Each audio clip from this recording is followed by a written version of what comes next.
دجال کے بارے میں بہت ساری حدیث ہیں، لیکن ایک حدیث میں ہمیں دجال کے ایگزیکٹ لوکیشن کے بارے میں بہت سارے ہنٹس دیے گئے ہیں، اور یہ حدیثیں ہم سب نے بار بار سنی ہوئی ہے کہ ایک دن بھری محفل میں رسول اللہ صلی اللہ علیہ وسلم کے پاس ایک عیسائی آیا اور اسلام قبول کر کے اپنا واقعہ سنایا کہ میں اور کچھ لوگ عرب سے مغرب کی طرف روانہ ہوئے۔ ہم ابھی راستے میں ہی تھے کہ اچانک سمندر کا موسم بدل گیا اور ہماری کشتی اپنے راستے سے بھٹک گئی۔ 1 مہینے ادھر ادھر بھٹکنے کے بعد سمندر نے آخرکار ہماری کشتی کو ایک جنزیر کے پاس لا کھڑا کیا۔ بڑی کشتی ڈو کر کے ہم چھوٹی کشتیوں کے ذریعے اس جزیرے پہ پہنچے اور وہاں ہماری ملاقات ایک عجیب قسم کی مخلوق سے ہوئی جو بالکل کالی اور جسم پر بہت زیادہ بال تھے، اور اسی نے اپنا نام جساسا بتایا۔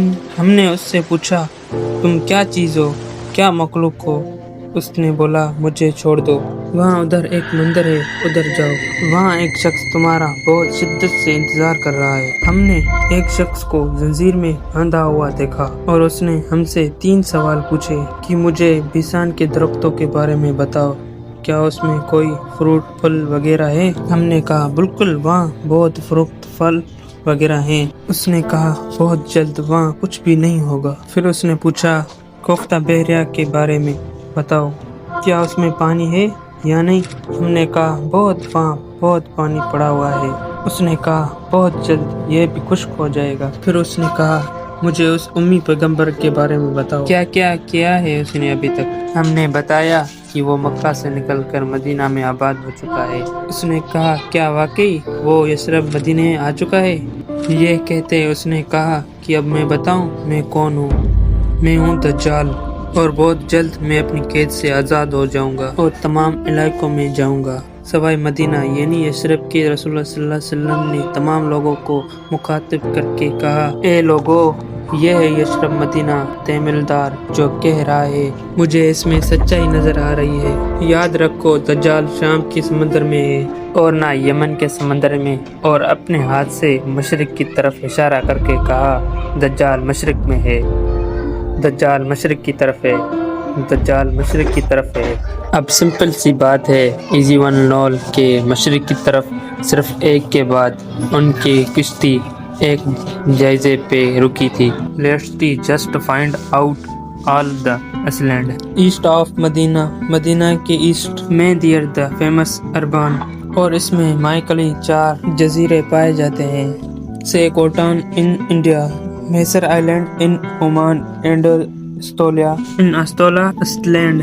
ان پاکستانی حدیث میں کلیئرلی فرمایا گیا ہے کہ دجال یمن کے سمندر میں نہیں ہوگا، تو یہ 2 آئلینڈ تو نکل گئے۔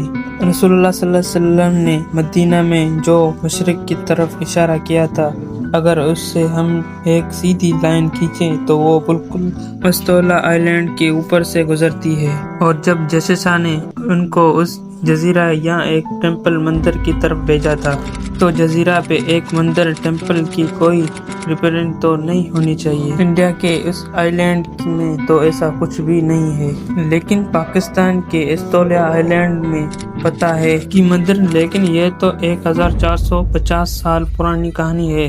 مندر تو ابھی 40-50 سال پہلے بنا ہوگا۔ 2000 سال پرانا مندر، اور مندر بھی کس کا؟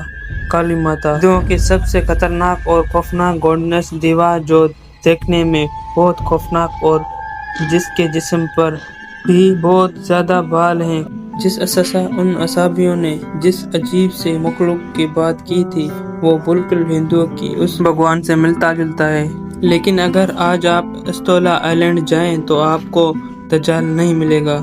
وہ آزاد ہوا ہے یہ تو نہیں پتا، لیکن یہ جو جساسا ہے اس کو غور سے دیکھیں۔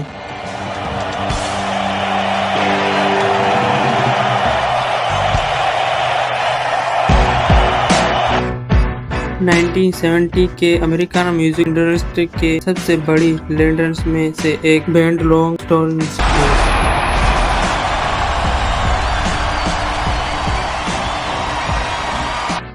جس نے اپنا یہ لوگ ہندو گاڈن کالی ماتا سے انسپائر ہو کے بنایا، اور یہ لوگ پچھلے صدیوں کے سب سے مشہور لوگ میں سے ایک ہیں۔ رولنگ سٹونز لینڈ کو one of the greatest of all time